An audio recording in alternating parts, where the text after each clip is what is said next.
Emerging entrepreneurs often fall into the trap of thinking that they need to be everything to everyone. The thing is, when you offer every service under the sun, it becomes unclear as to what you do exactly and how you can help someone solve their problem. Let's have a look at how to choose what services you'll offer so that you can clearly state how you can help someone, making it more likely to have them buy from you. Hi, I'm Alli. I help emerging entrepreneurs get their businesses up and running online with a standout brand and website. And a really standout website will make your offer crystal clear to your viewer.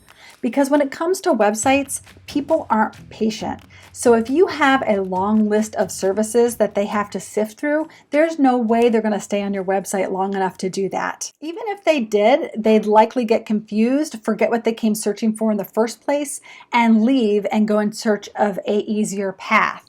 So you need to pinpoint 1 to 3 core services that you're going to offer. To do this, write down all of the things that you've done in the past or that you plan to offer and categorize them as follows. What do you do best? What do you enjoy the most? What do you sell the most of? Which offerings are the most unique? Another good thing to think about is, how do you want to work? Do you prefer to work with clients one-on-one or in a group setting? Do you want to meet clients in person, or do you want to be location independent? Are there any services that you've been offering on an hourly rate that could be more project-based? And are you happier doing one-off projects, or would you prefer ongoing work, maybe in the form of a subscription or a membership? It may be obvious right now what your 1 to 3 services are going to be, but if not, write down next to each how many clients purchased that service over the last year and how much revenue was brought in by it.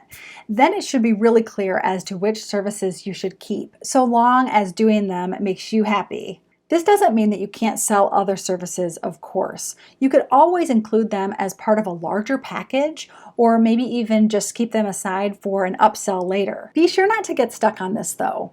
As you move along, you'll be able to refine and revise your services.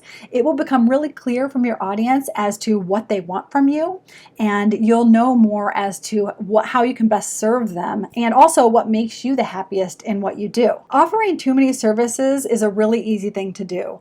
I know, because I did it for a long time as well. And it can be really scary to cut out some of the services that you can offer because you feel like you'll be losing out on some business that you could be getting. But the truth is, the more specific that you can get, the easier it is to market yourself, and you'll sell more, you'll get better success stories, and you'll become better known for your area of expertise. You may be thinking, I don't want to niche down. I have too many things that I love to do. And if that's the case, no worries. Click the video that's on the screen right now where I go over how to brand a business when you're a multi-passionate entrepreneur. And if you haven't subscribed, click the subscribe button and the little notification bell so that you don't miss any of my upcoming videos. I'll see you next time.